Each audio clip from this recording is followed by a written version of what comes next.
নারী নীতি করা যাবে না, নারী নীতি যারা লেখছে করছে এই নারীরা, যারা নারী নীতিতে প্রোগ্রেসিভ কথা বলে তাদেরকে যারা বেশ্যা বলে, এদের তো মায়ের পেটে জন্মগ্রহণ করা ঠিক হয় নাই। আমি তো মাকে বলবো এদেরকে পেটে ধারণ করো না মা। মৌলানা মৌলভী সাহেবদের ঘরে যে মায়েরা বোনেরা তাদেরকে বলবো তোমরা এদের বাচ্চা পেটে নিও না। বিএনপি চেয়ারপারসনের উপদেষ্টা ফজলুর রহমান আলেম ওলামাদের নিয়ে বিভিন্ন ধরনের কটূক্তিমূলক বক্তব্য দেওয়ার কারণে যুক্তরাষ্ট্রের প্রবাসী প্রিসিলা সহ্য করতে না পেরে তিনি ফেসবুকে এক স্ট্যাটাস দিয়েছেন।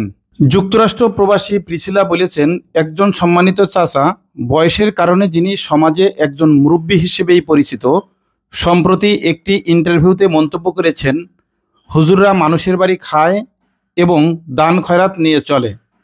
এই বক্তব্যে হয়তো বাস্তবতার একটি দিক আছে, তবে বিষয়টি উপস্থাপন ভিন্নভাবে করা উচিত ছিল বলে প্রিসিলা মনে করেন।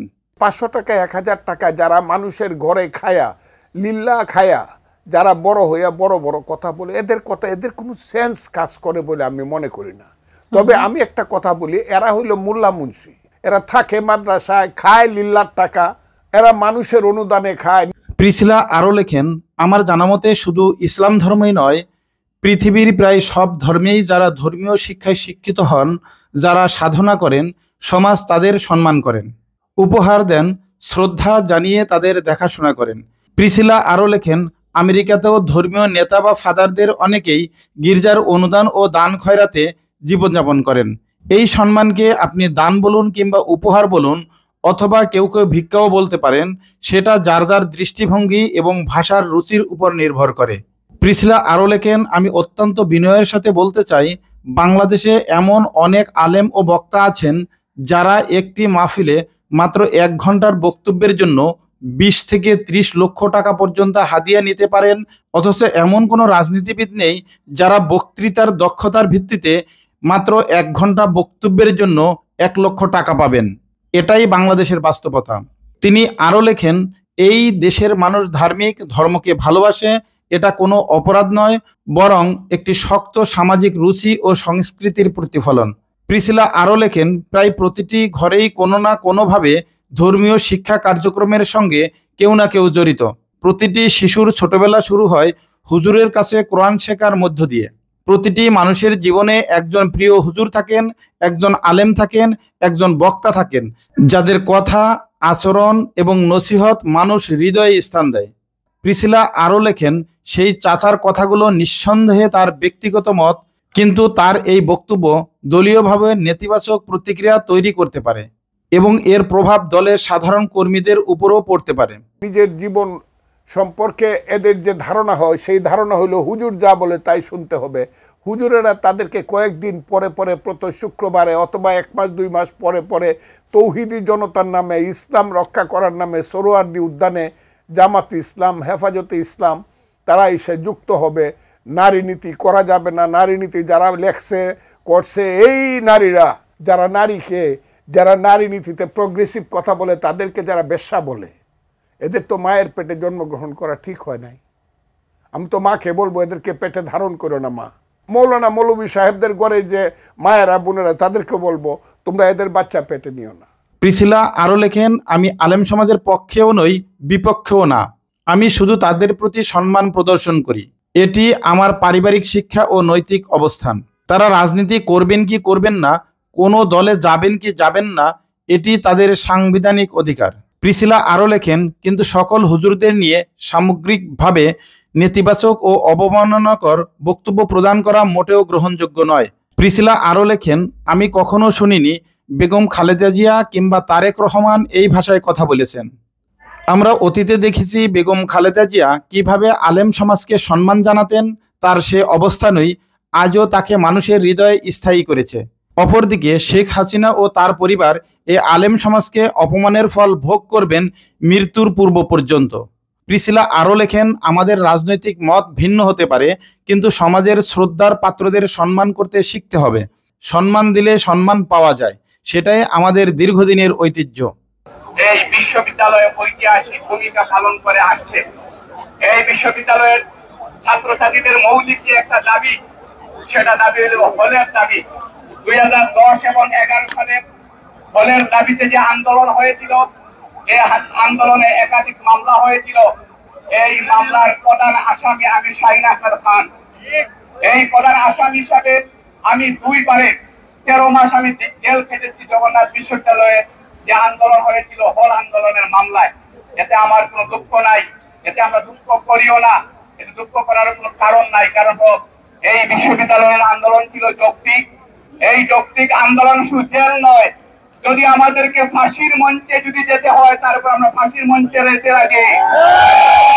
বিশ্ববিদ্যালয়ের মৌলিক দাবিকে অপেক্ষা করার কোন অধিকার এই সরকারের নেই।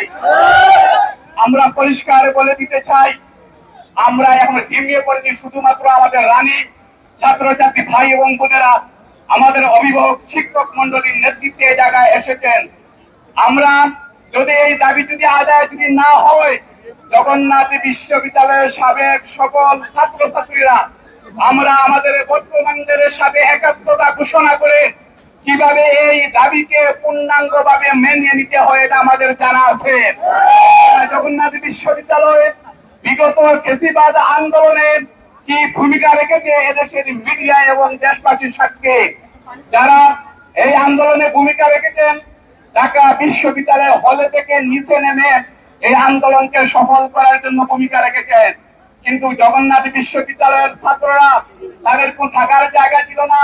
যখন সবগুলা বাড়িঘর যখন বন্ধ করে দেওয়া হয়েছিল, মেসে অবস্থান করে, বিভিন্ন বাসা বাড়িতে অবস্থান করে, বিভিন্ন প্লেসে অবস্থান করে, বাসার ছাদে অবস্থান করে তারা জীবনকে বাজি রেখে ফ্যাসিবাদের বিরুদ্ধে আন্দোলনকে সফল করে দিল। সেটার বাস্তব সাক্ষী আমি শাহিন আহমেদ খান। এটা আমরা চোখে দেখেছি। আমরা আমাদের বাইরের সাথে আমরা সে সময় একত্রতা ঘোষণা করে এই আন্দোলনকে সফল করার জন্য আমরা ভূমিকা রাখার চেষ্টা করেছি। আজকে এই আন্দোলনরত বাইরের উপর যারা গুলি চালিয়ে, যারা কেয়ারশেল চালিয়েছেন, গুলি চালানোর পর যারা বলছে এটাকে আমরা জানি না পুলিশ করেছে, আমাদেরকে এলোকে এভাবে মিথ্যার আশ্রয় নিয়ে কথা বলে আমাদেরকে আপনারা কি শান্ত করার চেষ্টা করবেন না? রাজনীতির উপর পলিটিক্স করবেন না। রাজনীতি আপনারা জানেন না। এখন পুলিশ যে অবস্থায় আছে আর আপনারা হামলা করবেন পুলিশকে, পুলিশ হামলা করবে আর ঊর্ধ্বতন কর্তৃপক্ষ জানবে না, এটা হতে পারে না। এটা শিশুসুলভ আচরণ করেন, শিশুর মতো ফিডারের দুধ খেয়ে কথা বলবেন। আর এই ছাত্রছাত্রীরা, আমরা সাবেক এই বিশ্ববিদ্যালয়ের ছাত্ররা আমরা এটা মেনে নিব, এটা হতে পারে না। সম্মানিত দেশবাসী, আমরা আপনাদেরকে বলতে চাই, জগন্নাথ বিশ্ববিদ্যালয়ের শিক্ষা বান্ধব কোনো পরিবেশ নাই। একজন ছাত্র সেই সবেমাত্র বিশ্ববিদ্যালয়ে ভর্তি হওয়ার পর তার থাকার জন্য তাকে যে সংগ্রাম করতে হয়, এইটা আমার মনে হয় না কোন বিশ্ববিদ্যালয়ের ছাত্র এভাবে সংগ্রাম করে। সে যদি একটু ভালো পরিবেশে থাকতে হয়, পুরান ঢাকায় একটা বাসা নিয়ে থাকার জন্য প্রথমে তাকে 3 লাখ টাকা অ্যাডভান্স করতে হয়। 3 লাখ টাকা অ্যাডভান্স করতে যারা পারেন না, তারা ভালো বাসা ভাড়া নিতে পারেন না, তাদেরকে যেতে দুলাইপার, তাদেরকে যেতে হয় নজরে এই পারে, এমন অবস্থায় তাদেরকে থাকতে হয় গিজিবিজি অবস্থায়, যেখানে শিক্ষার কোনো পরিবেশ থাকে না। আমার জানা মতো এই পর্যন্ত এভাবে অপরিবেশ বিভিন্ন ভাবে এই লোকে পানির সমস্যা, খাদ্যের সমস্যা থেকে থেকে বিশ্ববিদ্যালয়ের 10 থেকে 15টা লাশ আমি নিজে বহন করেছি। আনোয়ার নামে একটা ছেলে কুষ্টিয়া, তার বাড়ি ছিল এই জায়গায় আসার পর সে মেসে উঠার পর মেসের অস্বাস্থ্যকর পরিবেশের কারণে সে হলে তার জন্ডিস হয়ে যায়। এই জন্ডিসে সে পরবর্তীতে মৃত্যুবরণ করে।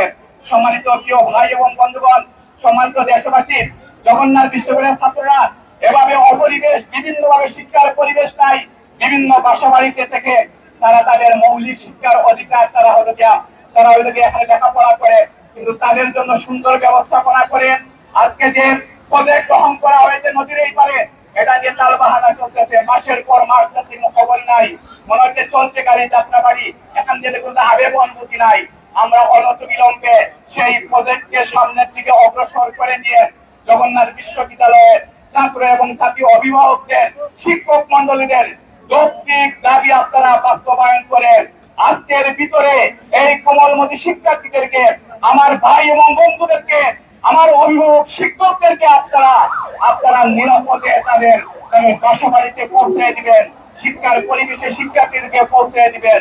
আর যদি তালবাহানা করেন, আমরা সকল জবিয়ানরা এদের সাথে একাত্মতা ঘোষণা করে আমরা এমন আন্দোলন গড়ে তুলবো যারা আজকে এসির নিচে বসে লম্বা লম্বা কথা বলছেন তারা পালিয়ে যাওয়ার সুযোগ পাবে না। এই আন্দোলনকে, জুলাই আন্দোলনকে চুরি হতে আমরা দিব না। আর জুলাই আন্দোলন স্টেক হোল্ডার প্রধান স্টেক হোল্ডার জগন্নাথ বিশ্ববিদ্যালয়। আপনারা অপেক্ষা করবেন, আঙ্গুল চুষবেন, লম্বা লম্বা কথা বলবেন, আবার পরে দুঃখ প্রকাশ করবেন, এটা হতে পারে না। সম্মানিত প্রিয় ভাই এবং বন্ধুগণ, আমি আপনাদের সাথে একাত্মতা ঘোষণা করে আপনাদের সর্বাবস্থায় যেদিন থেকে আপনারা এখানে বসেছেন আমরা সর্বাবস্থা আপনাদের সাথে ছিলাম। আজকে এবং সামনের দিনেও এই ছাত্রছাত্রী আমার আত্মার আত্মীয় জগন্নাথ বিশ্ববিদ্যালয়ের ছাত্রছাত্রীদের যে কোনো নৈতিক আন্দোলনের সাথে আমরা আছি, থাকবো ইনশাআল্লাহ। সবাইকে ধন্যবাদ জানিয়ে আমাকে কথা বলার সুযোগ দেওয়ার জন্য আমি শিক্ষার্থীদের প্রতি আবারও কৃতজ্ঞতা প্রকাশ করে আমার কথা শেষ করছি। আমার রাজনৈতিক পরিচয় কি আমি জানি না, আমি জগন্নাথ বিশ্ববিদ্যালয়ের সাবেক ছাত্র, এটাই আমার সবচেয়ে বড় পরিচয়। আসসালামু আলাইকুম।